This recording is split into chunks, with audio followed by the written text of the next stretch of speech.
Bonjour les gars, je pense que vous portez bien. The French Master in Rwanda, épisode 2.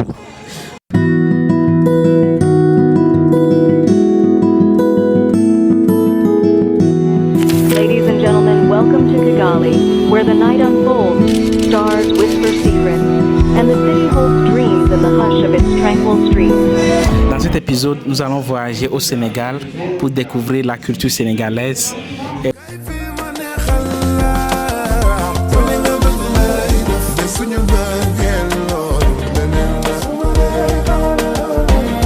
Là, j'ai 4 invités, 2 belles dames et 2 beaux garçons. Oh, monsieur, plutôt, hein. Ok.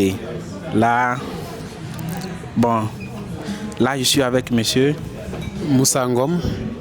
Ok. Bonjour, là vous avez Amadou Tijane Bow du Sénégal. Ok. Vous avez Index Diagne.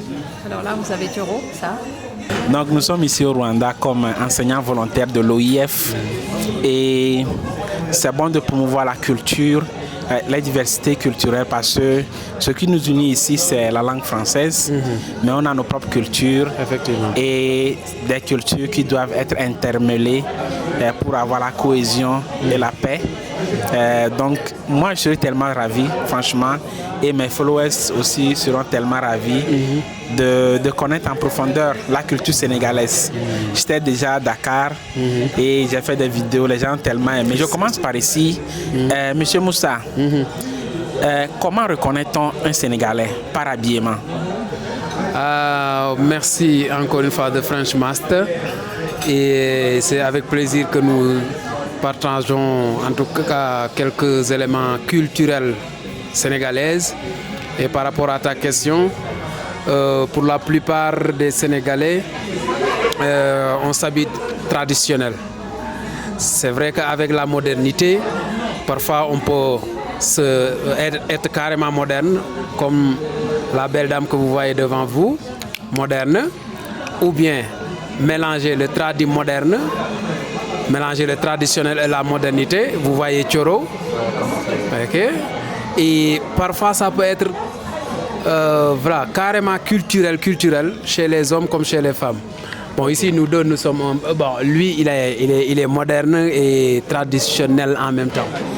Non, si tu dis moderne ou bien traditionnel, c'est quoi? Quel type de tenue? Voilà, traditionnelle? Quand c'est traditionnel, on s'inspire de nos aïeux, ce qu'ils portaient, des grands boubous, des pantalons bouffants qu'on appelle communément au Sénégal Chaya. Chaya. Oui, Okay. ainsi de suite. Maintenant, quand c'est tradit moderne, ça dit qu'on prend une touche traditionnelle et on modernise cela. Si vous voyez ce que Mouchemba porte, vous vous rendez compte que ça c'est cousu à la manière un peu moderne, ça touche un peu la modernité, ouais. Mais quand même la base c'est carrément traditionnelle. Okay. Donc sénégalaise. Et quand vous voyez une dame sénégalaise qui est habillée traditionnelle, là on ne se pose même pas la question. Ce sont des tailles basses, des ndoquettes, des grands boubous, plus le mousseur, foulard, on appelle ça mousseur en Wolof, okay. Ainsi de suite. Donc on a une manière un peu particulière de s'habiller au Sénégal. Ok. Bon, là, votre question ici, maintenant, quelles sont les langues parlées au Sénégal? Est-ce que vous avez une langue nationale ou pas? Est-ce qu'il y a d'autres langues? Et c'est quoi la place du français aussi dans l'éducation au Sénégal? D'accord, merci beaucoup pour cette question. Alors, les langues au Sénégal s'identifient également à ce qu'on appelle les ethnies. Donc il y a plusieurs ethnies. Donc du coup, on peut lister plusieurs langues nationales. Je n'ai pas le nombre, mais il y a quand même une vingtaine, je pense. Mais il y a une langue nationale dominante qui est le Wolof. En dehors du Peul, le Pulaar, le Soninké, le Mandjak, le Diola, le Socé, donc il y en a tellement. Mais le Wolof a une particularité d'être quand même compris par pratiquement plus de 90% des populations sénégalaises. Donc du coup, le Wolof devient tout simplement la langue de communication. C'est comme s'il y a d'autres pays aussi qui parlent aussi le Wolof. Hein, oui, à côté, juste par proximité, c'est l'exemple de la Gambie. Ok. L'exemple de la Gambie, un peu en Mauritanie, le Mali, peut-être les Guinéens également qui constituent peut-être une population assez quand même considérable au Sénégal. Donc avec cette migration frontalière, donc il y a quand même beaucoup de pays. Et est-ce que le Wolof est enseigné à l'école? Oui, depuis quelque temps quand même, on est retourné vers les sources. C'est vrai que le français est la langue officielle, c'est la langue d'enseignement. Okay. Au Sénégal, le français a le statut de langue seconde. Juste après langue première, langue maternelle, c'est le français qu'on apprend à l'école. Okay. Mais le système éducatif est en train quand même de changer un peu de visage par le fait d'intégrer la langue nationale au primaire. Okay. Donc, depuis quelques années quand même. Ok. Ok. Est-ce est-ce que vous pouvez partager quelques valeurs sénégalaises avec nous? Quelques valeurs, des trucs que vous tenez en main très dur, ouais. Comme des valeurs. Oui. Ouais. Et merci beaucoup. Les valeurs que je veux partager avec vous, il y a d'abord la teranga. Le Sénégal est même communément nommé le pays de la teranga. Ok. Oui, que veut dire la teranga? La teranga, c'est l'hospitalité. L'hospitalité. Oui, c'est ça la teranga. Non, sinon, moi-même j'étais au Sénégal, j'étais à Dakar. Ouais. Les gens sont tellement accueillants, très chaleureux. Ouais. Ouais. Et franchement, le vieux là, il ne me connaît pas. Hein. Mais il m'a vu, il m'a même dit, au Sénégal, tu vois quelqu'un, il faut saluer. C'est ça. C'est une valeur qui est très bien. Et c'est pourquoi on nomme le pays de la teranga. Parce que tout le monde est bienvenu là-bas. Ouais. Okay. Quand tu es au Sénégal, tu es comme chez toi. Oui, c'est ça. Et est-ce qu'il y a d'autres valeurs aussi Oui, on peut dire le djom. Djom. C'est quoi le djom? Courage. Le courage, ok. Oui, les Sénégalais sont des personnes courageuses. Ce sont ces valeurs qu'on transmet à nos enfants. On dit tu dois avoir le djom, le ngor aussi. Ngor, oui, c'est la dignité, oui. Okay. Et quoi encore? On a foule. Il faut avoir aussi de la caractère, bien vrai qu'on est des personnes très spiritualières, mais aussi. Ok, là, il faut avoir un bon caractère. Oui, c'est ça. Oui, c'est ça. Super. Là, nous sommes. Bon. La Tiro nationale, oui.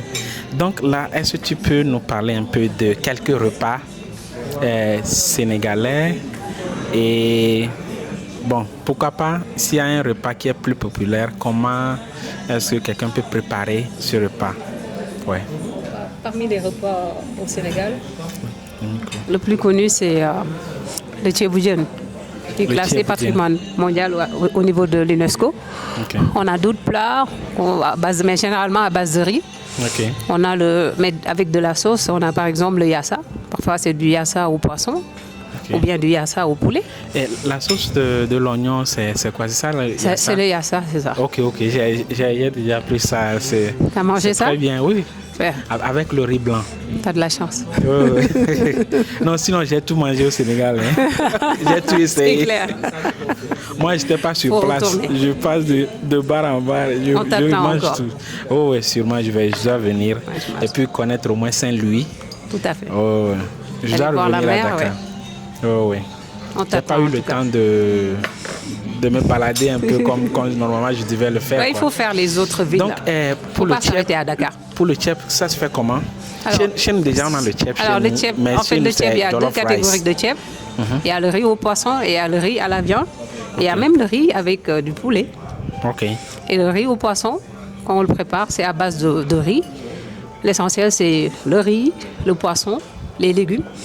Mais avec des astuces sénégalaises, on a ce qu'on appelle le guedj et le yet. Okay. On ne peut pas faire du tchèp sans. Quand on fait du tchèp sans ces condiments là, c'est comme si on n'a pas fait du tchèp. Okay. On peut avoir aussi d'autres qu'on appelle le bissap, c'est le brut. Donc il y a beaucoup de d'astuces sénégalaises pour faire le tchéboudion. Je vois. Là, vous allez partager avec nous quelques mots en Wolof. Au moins, mots ou expressions. Comme ça. Bon. Donc, on commence par Chiro. Bon, toi, tu connais déjà Nangadef? Non, je connais Nangadef. On va changer alors. Nangadef. Donc, je connais deux. Bon, mais ceux qui vont regarder cette vidéo ne connaissent pas. Djangal. Hein? Djangal, ça veut dire apprendre. Apprends. Yanga. Oui. Djangal. Djangal. Djangal, ça veut dire apprendre. Apprends. On dit ça souvent à nos élèves. Ok, super. Djangar, attends, Djangar Wolof. Djangal Wolof, oui, apprendre Okay. Wolof, oui. On a aussi le mot Dalal ak Jam. Quand je te dis Dalal ak Jam, oui, soyez le bienvenu. Ok. Oui, c'est ça, Dalal ak Jam. Dalal ak Jam. Dalal ak Jam, Dalal Dakar. ak Jam, c'est Dakar. Très Dalal ak Jam, Teranga. Oui. Ok, super. Ouais. J'ai réfléchi un peu avant. Moi, j'attendais que nga wax pour me réfléchir pour me réfléchir. Oui, il faut prendre le micro.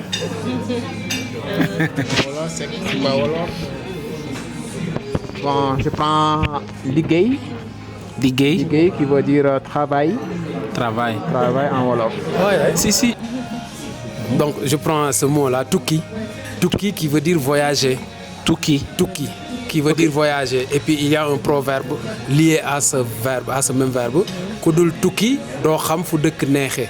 C'est-à-dire que si... Un peu. On nous dit, tout à l'heure, elle a dit Jom.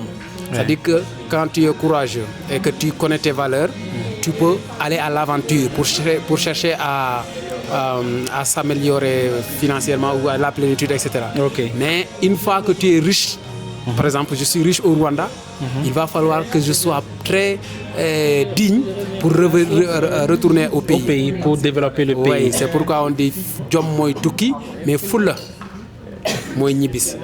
Wow. Le courage, la dignité, tout ce que tu veux. Voilà, c'est ça. J'aime bien ça. Ouais.